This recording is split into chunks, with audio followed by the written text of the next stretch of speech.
Hello aspirants, welcome to PCS Crux. तो जैसा कि आपको पता है, हम कर रहे हैं पीसीएस क्रक्स में इंडियन पॉलिटी संविधान का भाग 12। लास्ट क्लास में हमने किया था भाग 12 आर्टिकल 269 ए, जिसमें कि जीएसटी का जिक्र हुआ था। तो मुझे लगा कि जीएसटी के बारे में आपको टिप से टो तक पता होना चाहिए, यानी कि ईच एंड एवरी डिटेल्स आपको पता होनी चाहिए, क्योंकि जीएसटी भी एक हॉट टॉपिक है इस साल का। जैसा कि आपको पता है कि 22 सितंबर से जो नया स्लैब है वो आ गया जीएसटी का। पहले जो 4 स्लैब्स थे, अब 2 स्लैब्स हो गए हैं रेट्स के, रेट परसेंटेज के। तो जो ये टैक्सेस में जो इम्प्रूवमेंट्स हुए हैं या जीएसटी कल्चर में जो इम्प्रूवमेंट्स हुए हैं वो भी हमने देखने हैं। बट जब क्वेश्चंस फॉर्म होंगे तो जीएसटी से होंगे, है ना। तो कहाँ से आ जाएंगे क्वेश्चन नहीं पता, तो हमें सारा इसका पास्ट प्रेजेंट और फ्यूचर सब पता होना चाहिए, ठीक है। तो चलिए स्टार्ट करते हैं जीएसटी को। तो जीएसटी मतलब गुड्स एंड सर्विसेज टैक्स।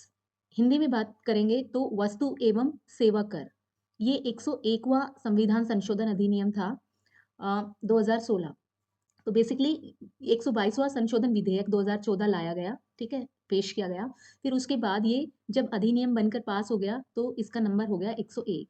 तो अब आप थोड़ा सा कंफ्यूज हो सकते हैं, 122 से 101 कैसे हो गया।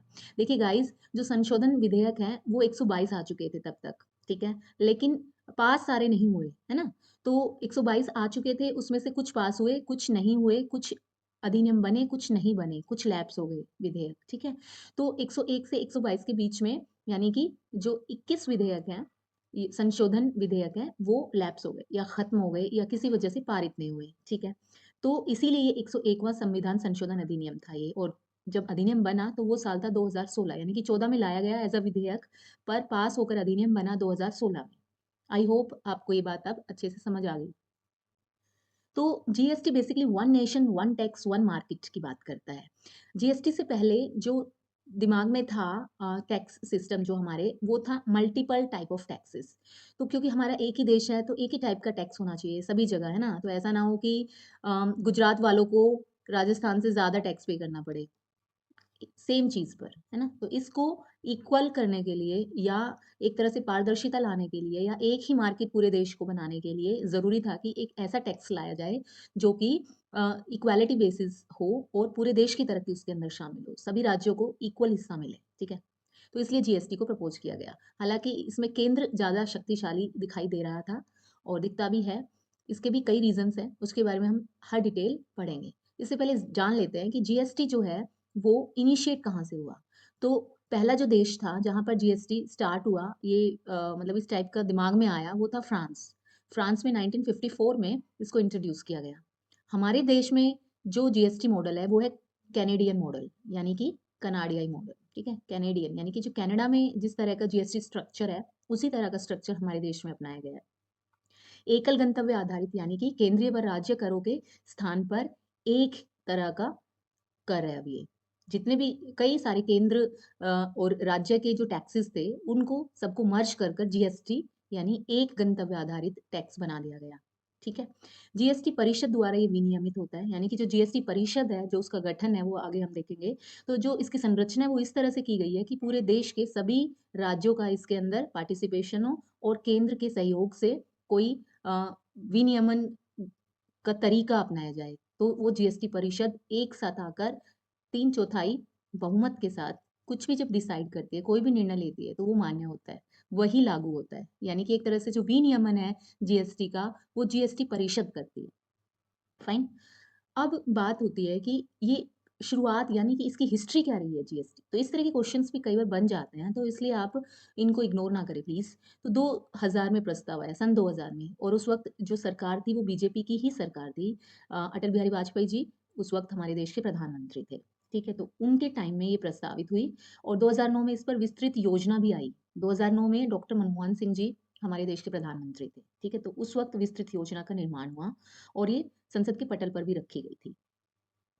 अंततः 1 जुलाई 2017 से लागू हो गया। देखिए 2009 में विस्तृत योजना आई, उसके बाद 122वां संशोधन विधेयक 2014 में इंट्रोड्यूस किया गया। 101वां संविधान संशोधन अधिनियम बनकर 2016 में निकला। फिर जो 2016 में निकला, उसी प्रपोजल को अंततः या अधिनियम को 1 जुलाई 2017 से लागू कर दिया गया, ठीक है।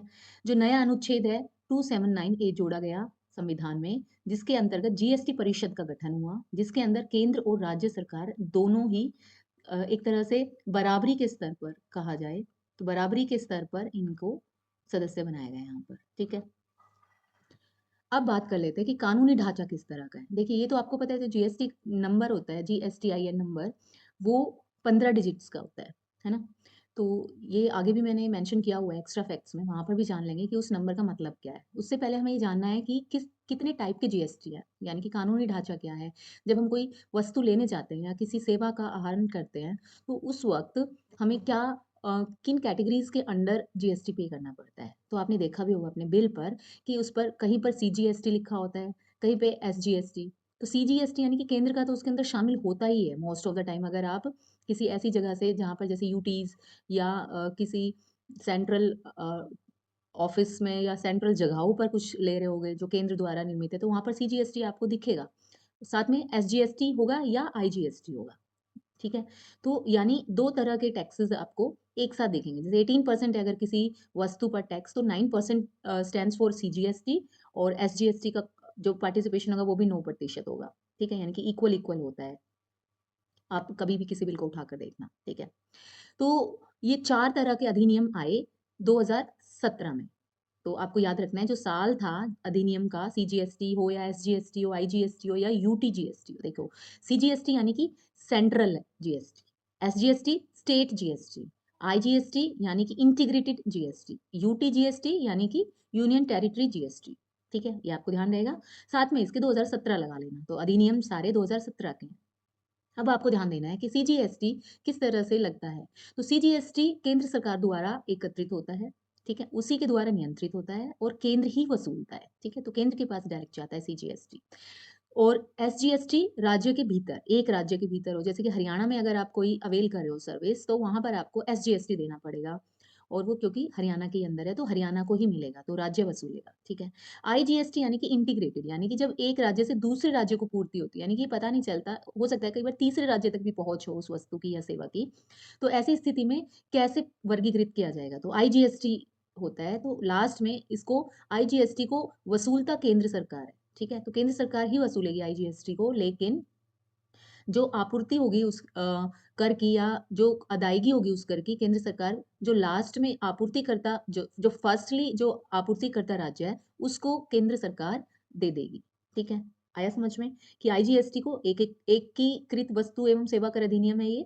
तो आईजीएसटी को केंद्र सरकार वसूलती है, ठीक है? और उसी राज्य को देती है जिस राज्य से आपूर्ति शुरू में होती है। ठीक है? तो एक राज्य से दूसरे राज्य को पूर्ति जब होती है, तो ऐसी स्थिति में आईजीएसटी लगता है। उसके बाद है यूटीजीएसटी। देखिए, यूटीजीएसटी सभी राज्यों में नहीं सभी यूटीज़ में नहीं लगता, स्पेशली ये 3 यूटीज़ है, आपको ध्यान रखना है। तो यहाँ पर लगेगा ये चंडीगढ़, लक्षद्वीप और अंडमान निकोबार, ठीक है? चंडीगढ़, लक्षद्वीप और अंडमान निकोबार, ये आपको ध्यान रखना है। ये लगेगा अलग से, लेकिन इसको वसूलेगा कौन? इसको वसूलेगा राज्य। सिर्फ ये तीनों, ये आपको याद रखना है। तो राज्य जब इसको वसूलेगा तो यूटीजीएसटी के अंडर वसूलेगा। अन्यथा जो और बाकी के जो यूटीज़ हैं जहाँ पर लगता है, वहाँ पे सीजीएसटी के नाम से लगता है वो, ये ध्यान रखना है। वो क्यों? क्योंकि वहाँ पर केंद्र सरकार वसूलती है, ठीक है? लेकिन ये जो 3 हमारे यूटीज़ हैं, इनको चंडीगढ़ क्योंकि पंजाब और हरियाणा के अंडर आता है, ठीक है? इसलिए वहाँ पर जो राज्य सरकार है वो वसूलती है।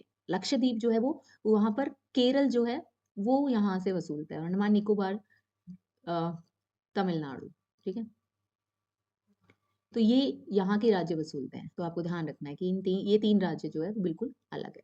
उसके बाद है जीएसटी, बेसिकली उसके बारे में कुछ पॉइंट्स हैं। वस्तु व सेवाओं की आपूर्ति पर लागू होते हैं, जहाँ पर आपूर्ति यानी कि जो सप्लाई करता है, जो सप्लायर है ना, तो जो सप्लायर होगा यानी कि जो स्टार्टिंग पॉइंट में होगा सप्लायर, तो वहाँ पर लगेगा, वहाँ पर लागू होगा, उस जगह या उस राज्य सरकार को मिलेगा वो स्पेसिफिक जीएसटी, ठीक है? गंतव्य आधारित कराधान है ये, ठीक है? ना कि मूल्य आधारित, यानी कि मूल्य बेस्ड नहीं है, बल्कि जहाँ पर पहुँचता है गंतव्य है, ठीक है? जीएसटी परिषद द्वारा कीमत निर्धारित होती है इसकी। तो परिषद किसी भी वस्तु को किसी भी स्लैब में ला सकती है। 5% के वस्तु को 12 में ला सकती है, 12 को 5 में ला सकती है, 18 का 28 में, 28 का 18 में। अब तक ये था, क्योंकि 4 स्लैब्स थे इससे पहले, ठीक है? तो जभी भी परिषद की बैठक होती थी, तो ये मूल्य निर्धारण या वस्तु का चेंज करना, वस्तु को इस स्लैब से उस स्लैब में डालना, ये इसका मुख्य मुख्य कार्य होता था। अब जीएसटी परिषद क्या है? अब हमने ये देखा लास्ट में कि भाई जीएसटी परिषद सब कुछ डिसाइड कर रही है, पर जीएसटी परिषद की संरचना क्या है? ये काम कैसे करती है?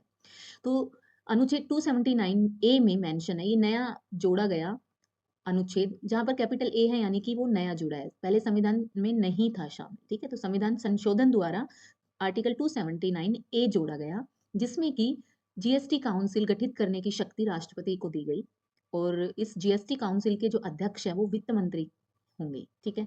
सदस्य जो होंगे वो राज्य वित्त मंत्री यानी कि सभी राज्यों के वित्त मंत्री होंगे या राज्य किसी को मनोनीत कर देता है, नॉमिनेट कर देता है, तो वो सदस्य भी भेज सकते हो आप, ठीक है? यानी कि आपकी चॉइस है राज्य की कि आप अपने वित्त मंत्री को भेजना चाहते हैं या किसी मनोनीत सदस्य को, ठीक है? तो इस तरह से जो 28 हमारे राज्य हैं प्लस 3 यूटीज़ में आपको पता है विधानसभा है, तो वहाँ से भी मेंबर्स आते हैं। तो 31 एक तरह से हमारे पास मेंबर्स हुए।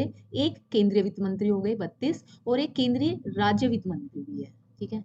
तो यानी कि केंद्रीय वित्त मंत्री के ही एसोसिएट है ये, तो एक ये हो गए। तो टोटल 33 मेंबर्स होते हैं जीएसटी परिषद के फिलहाल। ओके, तो जो हेडक्वार्टर या सचिवालय कहेंगे या ऑफिस कहेंगे जीएसटी परिषद का, वो है न्यू दिल्ली। तो ज्यादातर जो बैठकें होती है वो न्यू दिल्ली में ही कंडक्ट की जाती है, ठीक है? अब बात आती है इंपॉर्टेंट, यहाँ से क्वेश्चन बनता है कि केंद्र के पास मतदान शक्ति का कितना भाग है? तो केंद्र के पास 1/3 भाग है और राज्यों के पास 2/3 मतदान शक्ति है ना? इसका मतलब ये हुआ कि कोई भी मतदान के लिए या निर्णय के लिए कोई भी मसौदा आता है, ठीक है? या कहीं पर भी निर्णय लिया जाता है, तो उस पर बहुमत अगर डिसाइड करना है, तो जो राज्य 3 पार्ट हो गए ना, तो 2 पार्ट में राज्य हैं और 1 पार्ट में केंद्र है। तो देखिए केंद्र को काफ़ी शक्ति है, यानी कि 3 में से 1 पार्ट केंद्र के पास है। तो जब 3/4 हमें क्या चाहिए? हमें 3/4 बहुमत चाहिए किसी भी निर्णय को मानने के लिए, लागू करने के लिए। तो 3/4 बहुमत में ज़रूरी हो जाता है कि केंद्र इसमें अपनी हामी ज़रूर भरे, यानी कि केंद्र को शामिल होना ज़रूरी है उस निर्णय में। अगर वो शामिल नहीं है, तो 3/4 का बहुमत हासिल ही नहीं होगा। भई कैसे होगा, है ना? यानी कि देखिए 1/3 यानी कि 33%, 33, 33, ठीक है? और 3/4 यानी कि 75%, ठीक है? तो अब 33 और 33 राज्य तैयार है, तो कितने हो गए? 66% तो राज्य के पास है और 33% जो है वो केंद्र के पास है और चाहिए कितना लागू करने के लिए किसी भी निर्णय को? 75%। तो इसका मतलब केंद्र को राजी होना ही पड़ेगा। तो केंद्र ने अपने लिए बहुत बड़ी शक्ति बना ली है यहाँ पर जीएसटी परिषद में, तो आपको ये ध्यान रखना है, ओके? केंद्रीय उत्पाद एवं सीमा शुल्क बोर्ड के अध्यक्ष हैं, वो सभी कार्रवाई में स्थायी आमंत्रण प्राप्त करते हैं। यानी कि जितनी भी जीएसटी परिषद की बैठकें होती हैं, उनको आमंत्रित करना ही है, ठीक है? वो स्थायी आमंत्रण उनको प्राप्त है, यानी कि उनको आना ही है, वो आएँगे ही, वो सभी बैठकों में बैठेंगे ही। ये इसलिए भी सही है कि उत्पाद एवं सीमा शुल्क बोर्ड है वो, उनके अध्यक्ष, तो ज़रूरी है उनका वहाँ पर होना। हालाँकि इनको मतदान अ, की शक्ति प्राप्त नहीं है, मतदान का अधिकार प्राप्त नहीं है। सिर्फ़ ये बैठकों में हिस्सा लेंगे और अपनी कोई भी इश्यू जब आता है तो अपनी बात रखने के लिए इनको अधिकार प्रदान करता है ये 279 ए आर्टिकल, ठीक है? अब काम क्या है जीएसटी काउंसिल के? वो है सम्मिलित किए जाने वाले जो कर हैं, ठीक है? यानी कि जो नए कर हैं, वो जोड़े जाने हैं तो वो जोड़ेंगे या कोई कर में छूट दी जानी है किसी वस्तु पर, वो भी ये डिसाइड करेंगे। जीएसटी की जो दरें हैं, नई दरें हो सकती है, जैसे कि अभी स्लैब है और बैंड है, किस बैंड में अभी करा है ना उन्होंने 4 स्लैब से 2 स्लैब, ये इसी अधिकार के अकॉर्डिंग हुआ है, ठीक है? सीमा छूट सीमा भी यानी कि सीमा छूट कितनी होनी चाहिए, इसकी सीमा का भी निर्धारण जीएसटी काउंसिल करती है। यानी एक तरह से जीएसटी कानून को आदर्श कानून बनाने के लिए जीएसटी काउंसिल लगातार कार्यरत है या प्रयासरत है, ठीक है? तो ये था जीएसटी काउंसिल। अब क्वेश्चन आता है कि ये इतना इम्पोर्टेंट क्यों है आज के कॉन्टेक्स्ट में, जीएसटी से रिलेटेड क्वेश्चन? अभी हम इसको क्यों पढ़ रहे हैं? ठीक है? अभी ये तो क्योंकि 2017 में लागू हुआ था, अभी क्या औचित्य है इसका? और ये तो हर साल कलेक्शन होता रहता है, हम देखते रहते हैं, इसका नंबर बढ़ता रहता है। लेकिन अभी हम क्यों पढ़ रहे हैं? इतना इम्पोर्टेंट कैसे, अलग से कैसे? ये तो चलो रेगुलर स्टडी में तो ठीक है, बट अब क्यों? क्योंकि 3 सितंबर 2025 में 56वीं जीएसटी परिषद बैठक कंडक्ट हुई, ठीक है? 56वीं, ध्यान रखना ये भी क्वेश्चन बनता है। कौन सी जीएसटी परिषद बैठक 3 सितंबर 2025 में कंडक्ट हुई? 56वीं। तो भाई 56 इंच का सीना, याद रखना, इसको याद करने की ये ट्रिक हो सकती है कि 56 इंच के सीने के साथ प्रधानमंत्री की जो बैठक है, एक तरह से जीएसटी काउंसिल यानी कि केंद्र सरकार का पक्ष ज्यादा है यहाँ पे, केंद्र सरकार की मनमानी ज्यादा चलेगी, है ना। तो 56 इंच का जो सीन है केंद्र सरकार का हुआ है ना, तो जीएसटी से रिलेट कर सकते हो इसको। तो सुधार हुआ, और ये अब तक का सबसे बड़ा सुधार था कि 4 स्लैब से 2 स्लैब में इन्होंने निर्णय लिया। तो 4 स्लैब्स थे जो कि 5%, 12, 18 और 28% थे, वहां से शिफ्ट होकर स्लैब अब 5% और 18 में ही सीमित हो गया है। तो बहुत सारी वस्तुएं जो 12% और 18% के स्लैब में थी वो 5% में लाई गई है, क्योंकि महंगाई दर कम करने के लिए, अर्थव्यवस्था को स्पीड अप करने के लिए ये सारे कदम उठाए गए, ठीक है। और उठाने चाहिए भी, क्योंकि अगर सुधार नहीं होगा, भाई प्रॉब्लम आ गई है, प्रॉब्लम का सोल्यूशन तो ढूंढना पड़ेगा, और अगर सोल्यूशन आपके पास है तो आपको वो लागू भी करना पड़ेगा। और जो 28% के जो स्लैब्स थे उसमें जो वस्तुएं थी वो मैक्सिमम वस्तुएं 18% में आ गई है, ठीक है। तो आपको ध्यान रखना है कौन कौन सी वस्तुएं हैं जरूरी, जिनके आपको ध्यान रखने चाहिए, वो भी मैंने आगे मेंशन यहाँ पर की हुई है, ठीक है।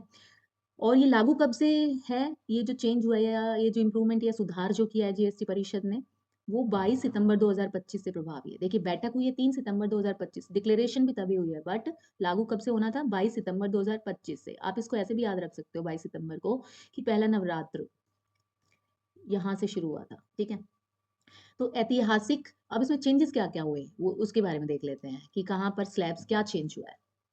तो जो चेंजेस आए हैं वो सबसे बड़ा जो चेंज है वो बीमा राहत है, ऐतिहासिक बीमा राहत, इसलिए ऐतिहासिक मेंशन किया हुआ है, यानी कि वहां पर कोई जीएसटी नहीं लगेगा अगर बीमा लिया गया है। तो बीमा पर जो जीएसटी लगता था, जो आप प्रीमियम्स पे करते थे, तो उसके ऊपर जो जीएसटी लगता था वो अब आपको नहीं देना पड़ेगा। तो यानी कि जो आपकी ईएमआईज है या प्रीमियम्स जो है वो थोड़े से सस्ते हो जाएंगे, ठीक है। उसके बाद है आवश्यक वस्तुएं सस्ती कर दी गई है, यानी कि स्लैब जो है उसका या तो 5% में ला दिया गया है या 0% में चला गया हो, यानी कि उस पर कोई भी टैक्स नहीं लगेगा। जैसे कि hair oil, toilet soap, toothbrush, cycle, नमकीन, चॉकलेट, मक्खन, घी, इन इन सबको 5% में शामिल कर दिया गया। पहले कहाँ पर था, ये 12% में था या 18% में था, जिसको कि अब 5% कर दिया गया। सीमेंट व ऑटो सेक्टर में भी चेंजेस आए हैं, 28% से 18% स्लैब में आ गई हैं गाड़ियां और सीमेंट सेक्टर, ठीक है। एक जो नया टाइप का एक कह सकते हो कि टैक्स के रूप में जो नया वर्ड इंट्रोड्यूस किया गया है इस सुधार में, वो है सिन गुड्स, यानी कि पाप की वस्तुएं। पाप वस्तुएं क्यों कहा गया है, क्योंकि अगर आप ये सारी चीजें कंज्यूम करते हो तो ये सारी खराब चीजें हैं आपकी सेहत के लिए, सोसाइटी के लिए, इसलिए इस कैटेगरी में या इस कैटेगरी को इंट्रोड्यूस किया गया है। जैसे कि तंबाकू, सट्टेबाजी, उच्च श्रेणी कार, विलासिता कर के नाम से ये सारी चीजें हैं, ठीक है। पाप वस्तु या विलासिता कर। और इसका जो नया ही स्लैब बना दिया गया जो कि है 40%, ये भी नया इंट्रोडक्शन है जीएसटी में, ठीक है। आपको ध्यान रखना है क्या क्या नई चीजें हुई हैं। सिन गुड्स या पाप वस्तुएं, नया स्लैब 40% में आया विलासिता कर के नाम से, जिसमें कि ये सारी चीजें, इसके अलावा भी है, शराब भी है, इसके अलावा जो भी सिगरेट्स वगैरह हैं वो भी है, यानी कि नाम से ही आपको पता चल जाना चाहिए सिन गुड्स हैं ये सारे। अब थोड़ी सी एक्स्ट्रा फैक्ट्स के साथ हम नॉलेज गेन कर लेते हैं, दैट इज जीएसटी नंबर। देखिए जीएसटी नंबर में बहुत कंफ्यूजन होता है भाई, कई बार आता है ये क्वेश्चन कि 15 अंक, पहले तो ये पूछा जाता है भाई कितने अंक है। देखिए आपके जो आधार कार्ड है उसमें कितना अंक होता है, उसमें होता है 12 अंक, ठीक है। उसका किसी से कोई अलग से ही होता है आपका आधार कार्ड नंबर, उसमें कोई भी डिटेल्स नहीं होती अलग मतलब कि भाई किसी पैन कार्ड का या किसी आपके वोटर कार्ड का उसमें नंबर मेंशन है, या कोई आपकी डेट ऑफ बर्थ उसमें शामिल है, ऐसा कुछ भी नहीं है। आपको एक यूनिक आइडेंटिफिकेशन नंबर दिया जाता है जो सिर्फ आपका ही है, ठीक है। तो उसमें कुछ भी याद नहीं रखना, बस उसमें तो आधार कार्ड में तो आपको ये याद रखना है कि 12 डिजिट्स होते हैं इसमें। जीएसटीआईएन यानी कि goods and services tax identification number जो है उसमें 15 अंक होते हैं, ठीक है। ये भी अद्वितीय पहचान है, अद्वितीय यानी कि एक जीएसटी दूसरे से कभी भी मैच नहीं खा सकता। इसका रीजन ये है कि जो 15 अंक का कोड है उसमें जो पहले 2 अंक है वो उस स्पेसिफिक राज्य से संबंधित होगी। जैसे दिल्ली का है तो दिल्ली का जीएसटी, ठीक है, जो स्टार्टिंग की 2 डिजिट्स होंगी। उस जैसे कि पिन कोड्स होते हैं, दिल्ली का 11 से शुरू होता है ना, और बॉम्बे का 22 से शुरू होता है, उसी तरह से अगले जो 10 अंक होंगे वो मालिक या जो कंपनी के नाम से जो पैन नंबर लिया गया है वो होंगे 10 नंबर, तो 12 हो गए। फिर जो 14वां अंक है, ठीक है, देखिए 2 अंक हो गए और 10, ठीक है, 10 और 2 12, और उसके बाद जो 14वां अंक होगा वो डिफॉल्ट रूप में जेड होगा, ठीक है। आई बात समझ में, 2 अंक जो है राज्य कोड, 10 अंक जो है मालिक का पैन नंबर, और जो 14वां अंक होगा वो जेड होगा, और जो 15वां अंक होगा वो चेक कोड होगा, एक संख्या या वर्ण हो सकता है। अब यहाँ पर आ जाता है क्वेश्चन, 10 और 2 12, 13वां अंक क्या होगा। 13वां अंक क्या होगा? चलिए वो भी बता देती हूँ। ये जो 13वां अंक होता है, वो जो करदाता है, जो भी कर दे रहा है, ठीक है? उसका पंजीकरण संख्या होता है, पंजीकरण संख्या, ठीक है? तो ये कुछ भी हो सकती है, जो भी पंजीकरण संख्या है, उसमें डिजिट्स भी हो सकती है 1 से 9 के बीच में और ए से ज़ेड के बीच में अल्फ़ाबेट्स भी हो सकते हैं, ठीक है? तो आई होप आपको ये समझ आ गया होगा कि पहले जो 2 अंक है, वो राज्य के कोड होते हैं, यानी कि स्टेट के कोड होंगे।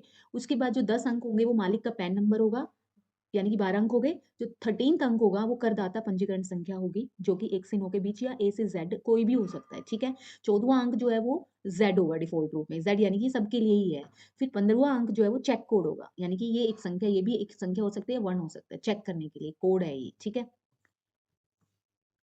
अब संविधान में संशोधन जो है, वो कौन-कौन से आर्टिकल जुड़े हैं, या तो ये कहेंगे हम, आर्टिकल जोड़े गए हैं, ठीक है? जोड़े गए हैं या उनके अंदर संशोधन हुआ है। ठीक है, तो जोड़े गए हैं तो ये हमने किया अभी कि 279 ए जोड़ा है, ठीक है? इसके अलावा 246 ए भी जुड़ा है और 269 ए भी जुड़ा है, ठीक है? 279 ए में तो क्या है, जीएसटी काउंसिल है। तो चलिए जान लेते हैं कि जो संशोधन हुए हैं या जो आर्टिकल जोड़े गए हैं वो कौन-कौन से हैं। तो 289 ए, ठीक है? यानी कि 279 ए जीएसटी काउंसिल यानी कि जीएसटी परिषद से संदर्भित था।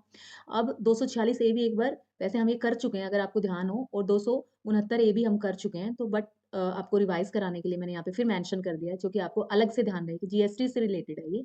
तो आईजीएसटी के लिए अधिनियम बनाने का अधिकार संसद को, यानी कि अंतर्राज्यीय आपूर्ति, आपको पता ही है ना, अंतर्राज्यीय मतलब कई राज्यों से जब निकल कर आती है कोई चीज़, तो वहाँ पर जहाँ पर आपूर्ति होती है, उस राज्य को दिया जाता है आईजीएसटी के द्वारा वसूला गया जीएसटी।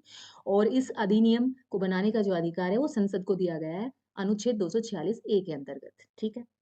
अब यहाँ पर याद रखने की चीज़ ये भी है कि आर्टिकल 246 ए में कुछ चीज़ें शामिल हैं, या यहाँ पर ऑलरेडी मेंशन्ड है कि जीएसटी से इनको बाहर रखा जाएगा या रखा गया है। अभी तक ये जीएसटी से बाहर है, हालाँकि इस पर कई बार क्वेश्चन्स रेज़ होते हैं कि भई ये बाहर क्यों है?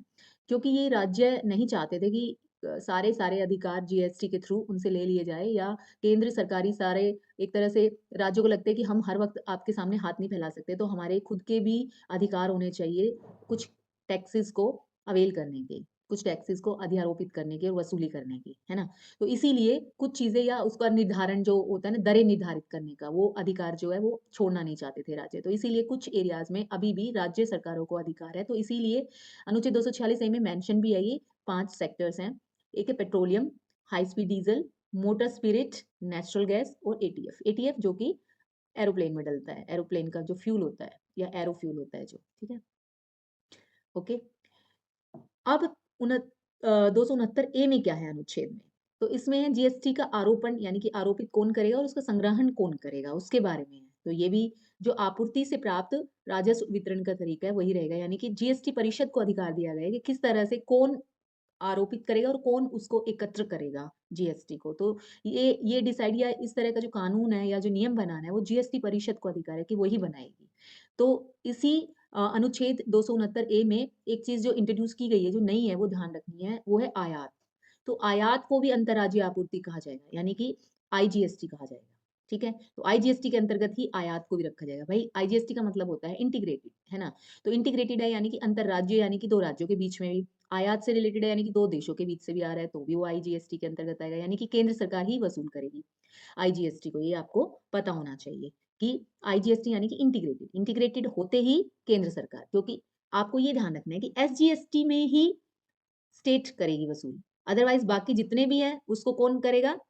केंद्र सरकार वसूल करेगा। बस इतना सा ध्यान रखना है, ठीक है? क्यों करेगा ये भी मैंने बता दिया, क्योंकि आयात को भी एक तरह से इंटीग्रेटेड के अंदर शामिल किया जाता है, क्योंकि यहाँ पर भी 2 देश शामिल हो जाते हैं जहाँ से आयात किया गया है। और जो आईजीएसटी में इससे पहले जो है वो अंतर्राज्यीय आपूर्ति की बात होती है, तो वहाँ पर 2 या 2 से ज़्यादा राज्यों की बात हो जाती है, तो इसीलिए आईजीएसटी के अंतर्गत आता है ये, ठीक है? अब 2 आर्टिकल आपको और भी ध्यान रखने हैं जिसमें कि जोड़े नहीं गए ये आर्टिकल, पर संशोधन हुआ है, यानी कि चेंज हुआ है। तो आर्टिकल 286 और आर्टिकल 366 में संशोधन हुआ है। आर्टिकल 286 में तो संशोधन हुआ है कि आपूर्ति जो शब्द है, वो जोड़ा गया है, यानी कि वो डाल दिया गया है। पहले क्या था ये शब्द, बिक्री व खरीद की जगह आपूर्ति शब्द है अब, ठीक है? तो पहले बिक्री और खरीद था, अब जो शब्द है जो इसके साथ बदला गया है वो है आपूर्ति शब्द, ठीक है? और 366 में भी संशोधन हुआ है। ये इतना इम्पोर्टेंट नहीं था तो इसलिए मैंने मेंशन नहीं किया, बस आप ध्यान रख लेना। हालाँकि ये क्वेश्चन अभी तक मैंने देखा नहीं है कि कहीं से पूछा गया है या पूछने के चांसेस भी हैं, ठीक है? तो गाइस ये थी आज की क्लास। तो जीएसटी से रिलेटेड हर बात आपको ए टू जेड बता दी गई है। इससे बाहर कुछ भी नहीं आने वाला, कोई भी क्वेश्चन बन ही नहीं सकता। आप सोचो, आप इंटेलिजेंट एस्पिरेंट्स हैं, ठीक है। देखिए, मैं आपसे आज 2-3 बातें करना चाहती हूँ। पहली बात तो जभी भी आप कोई भी क्लास देखें, तो अपना दिमाग इस्तेमाल कीजिए कि आपको क्या चाहिए, आपको किस एरिया में पढ़ना है ना? हो सकता है आपको पॉलिटी का सारा पोर्शन में से कुछ पोर्शन पढ़ने हो, तो वो क्लासेस उठाइए, ठीक है? अंधाधुंध किसी यूट्यूब चैनल को फॉलो मत कीजिए, चाहे वो कितने बड़े यूट्यूबर्स हो या कितने बड़े टीचर्स हो, क्योंकि भई अल्टीमेटली उनका जो ध्येय है वो है पैसा कमाना, ठीक है? व्यूज़ लेना, अपने कोर्स बेचना, ठीक है? तो ये अब आपको डिसाइड करना है कि आपको अपना टाइम वेस्ट नहीं करना है। टाइम वेस्ट कर दिया तो दोबारा नहीं आएगा वो टाइम। दूसरा कि आपको क्या चाहिए, आपकी तैयारी में आप किस मटेरियल के लिए घूम रहे हो, तो वो मटेरियल कलेक्ट कीजिए। चाहे आपको यूट्यूब से आपको कहीं पे अच्छा लग रहा है, कोई भी चैनल, कोई भी क्लास, वहाँ से उठाइए। कई बार क्या होता है, एक स्पेसिफिक क्लास भी किसी यूट्यूब चैनल की अच्छी हो सकती है, बाकी क्या जो कंटेंट है वो अच्छा नहीं हो सकता, ऐसा भी हो सकता है। तो वो आपको अपना दिमाग इस्तेमाल करना है और लगातार चेंज मत करिए। जो अच्छा लग रहा है एक बार आप उसी को पकड़ लीजिए। फिर उसमें अगर कुछ कमी रह जाती है, फिर दूसरा सोर्स लीजिए। कोई कमी पेशी रह जाती है, ठीक है? क्योंकि जो आपको समझ आ रहा है जहाँ से, जो आपको सही लग रहा है, जो आपको समझ आ रहा है और आपको लग रहा है कि इससे आपकी नॉलेज बढ़ रही है, टू द पॉइंट आपको लग रहा है, तो वहाँ पर ही अपना टाइम कंज़्यूम कीजिए, ठीक है? अगर आप कभी यहाँ, कभी वहाँ जाओगे, तो आप कभी भी एक लाइन में नहीं पढ़ पाओगे, रिवाइज़ नहीं कर पाओगे फिर अच्छे से, क्योंकि आपने पढ़ा ही नहीं, वो कॉन्सेप्ट आपका क्लियर नहीं हुआ, अलग-अलग टीचर से पढ़ोगे तो, है ना? तो आप अपना इस्तेमाल कीजिए दिमाग का कि आपको बेसिकली एग्ज़ाम क्रैक करना है।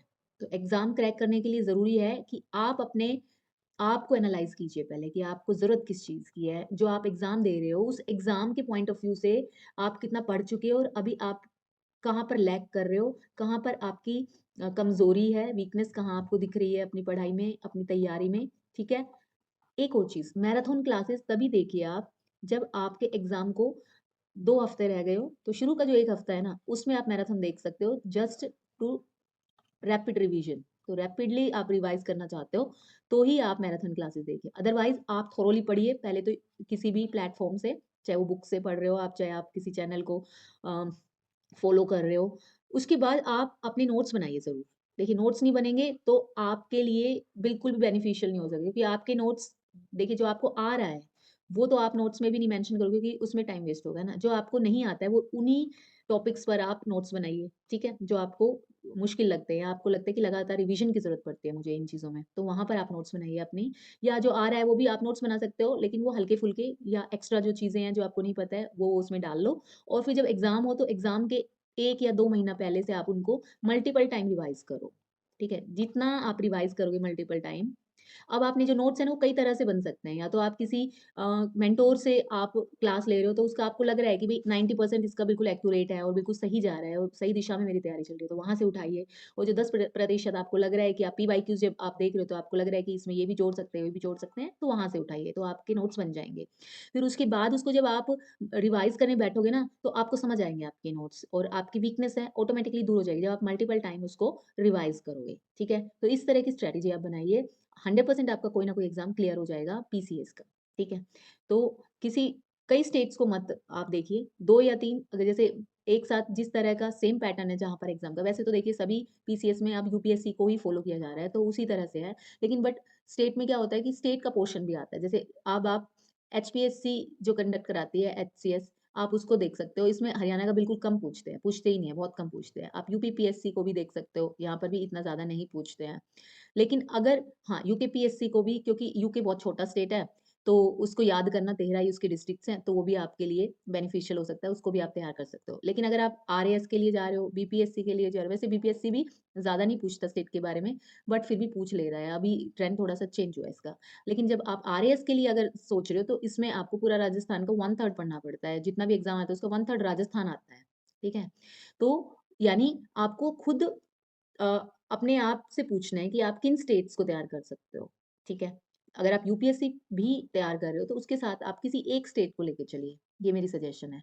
क्योंकि अगर मल्टीपल स्टेट्स, चलो भाई यूपीएससी नहीं हो रहा तो यूपीपीएससी में चला जाता हूँ, यूपीपीएससी का नहीं हुआ तो चलो अब एचसीएस निकल रहा है वो चला जाता हूँ, यहाँ तक तो ठीक है। लेकिन आप यूपीपीएससी नहीं निकल रहा, एमपीपीएससी में चला जाता हूँ, एमपीपीएससी नहीं निकल रहा, चलो बीपीएससी के फॉर्म निकले वहाँ भर देता हूँ, फिर आरएएस के भर देता हूँ। इससे ना फिर कन्फ्यूजन होती है कि बहुत सारे स्टेट्स है, उसको लर्न करना, उसको ध्यान रखना, उसको याद रखना वहाँ तक बहुत मुश्किल चीज़ हो जाती है। फिर कन्फ्यूजन होता है, फिर जब एग्ज़ाम क्लियर नहीं होता ना और आपके हाथ कोई नौकरी नहीं होती, तो क्या होता है ना, फ्रस्ट्रेशन होता है। फिर हम फ़ोकस नहीं कर पाते हैं, हमारा फ़ोकस टूट जाता है। जबकि कमी हम में नहीं है, कमी हमारी अप्रोच में है। हम इंटेलिजेंट होते हैं बहुत, लेकिन हमारी जो अप्रोच है वो गलत हो जाती है, जिस वज़ह से हम हर तरफ जाने के चक्कर में किसी एक तरफ नहीं जा पाते हैं। ठीक है? हम यहाँ चौराहे पे खड़े हैं, हम कभी इधर जा रहे हैं, फिर वापस आके फिर इधर जा रहे हैं, फिर वापस आके इधर जा रहे हैं, वापस आके इधर जा रहे हैं। तो फिर लास्ट में हमें लगता है फिर वापस यहीं पे खड़े हैं। अगर हम एक दिशा में बढ़ते जाएँ, हाँ, एक दिशा में बढ़ रहे हैं, थोड़ा-सा इधर जा सकते हैं, अरे भई इधर कुछ नहीं है, चलो वापस चलो इधर, ठीक है? ये हो सकता है। थोड़ा-सा इधर चलो भई ठीक है, इधर कुछ नहीं मिला, तो लास्ट में हमें अपना डेस्टिनेशन मिल सकता है। यहाँ नहीं तो यहाँ मिल जाएगा, हो सकता है यहाँ भी मिल जाए, ठीक है? तो आई होप आपको मेरे एग्ज़ाम्पल्स समझ आए होंगे और नहीं आए हैं तो कोई बात नहीं, छोड़ देना लास्ट के 2-4 मिनट फालतू की बकवास समझ के, ठीक है? चलिए, मिलते हैं नेक्स्ट क्लास में। Tata, bye bye, thank you, take care.